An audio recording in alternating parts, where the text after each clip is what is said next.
Welcome to Chillin' 101. We hope this video helps.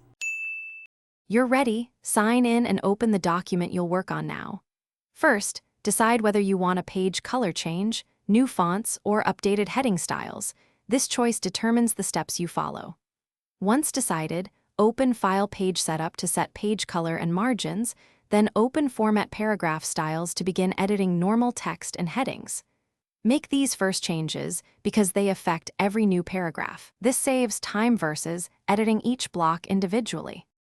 Next, change the actual styles so your theme applies consistently. Select a paragraph, format it with your chosen font, size, color, and spacing, then choose Format Paragraph Styles update normal text or specific heading to match. Once done, use the Paint Format tool to copy those settings to other blocks quickly. This prevents missed elements. Make sure to set page color in Page Setup so margins and background align. Consistent spacing and heading hierarchy improve readability and scanning. Finally, save your theme so you can reuse it. Make a copy of the document or add it to your template gallery. This keeps heading and normal text updates intact for future files. Once saved, share or export to confirm fonts and colors carry over.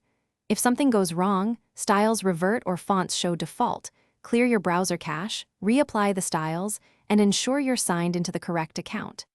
If issues persist, make a fresh copy and reapply. That often resolves sync glitches. Thanks for watching. Consider subscribing if we helped you.